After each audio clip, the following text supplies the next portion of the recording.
The Battle of Crete stands as one of the most significant yet grueling campaigns of World War II, showcasing both the potential and limitations of airborne warfare.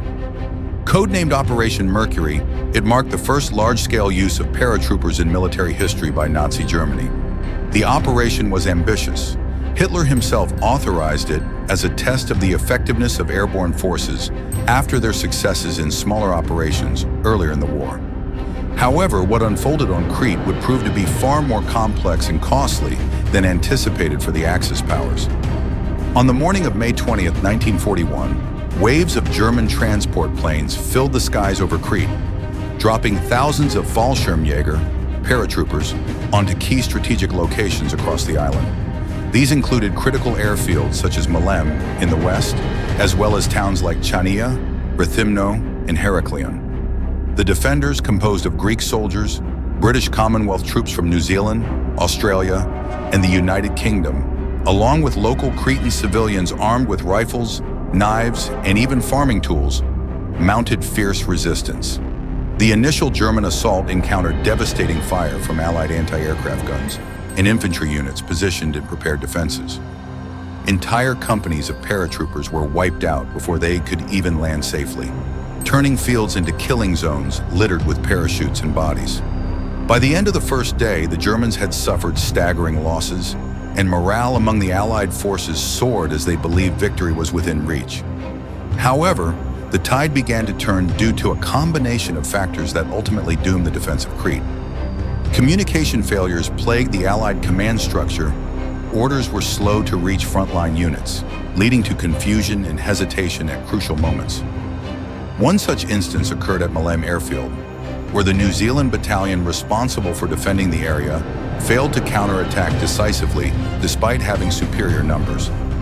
Their indecision allowed remnants of the battered German paratrooper units to regroup overnight and seize control of the airfield on May 21st. This proved catastrophic, as once Maleme fell into German hands, it became a vital lifeline for reinforcements and supplies. Junkers, UAS-52, transport planes began shuttling additional troops and equipment directly onto the captured airfield, tipping the balance irreversibly in favor of the invaders. As German reinforcements poured in, the situation for the Allies deteriorated rapidly. Despite isolated pockets of heroic resistance, including brutal house-to-house fighting in urban centers like Heraklion and determined last stands by Australian and New Zealand units, the Allies found themselves increasingly outnumbered and outmaneuvered. Recognizing the futility of continuing the fight against overwhelming odds, Allied commanders ordered a withdrawal to the southern coast of Crete. From there, an evacuation effort was hastily organized under the cover of darkness, utilizing Royal Navy vessels to ferry surviving troops off the island. The naval component of the battle was equally harrowing. Over several nights, convoys of destroyers, cruisers, and troop ships braved relentless attacks by German bombers and submarines operating from newly secured bases in Greece. The Luftwaffe's dominance in the air exacted a heavy toll on the Royal Navy, sinking several ships and damaging many others. Among the most notable losses was HMS Fiji, a light cruiser sunk by dive bombers, and HMS Gloucester, whose destruction resulted in the deaths of nearly 700 sailors.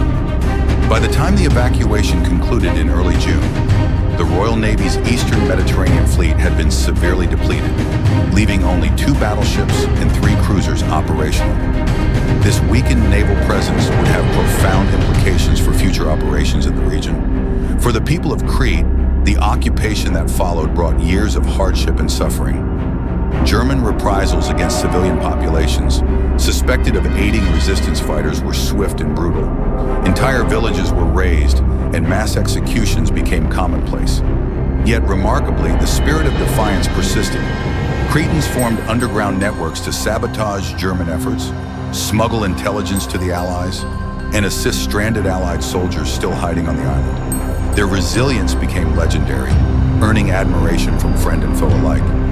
Operation Mercury achieved its objective, but came at a tremendous cost.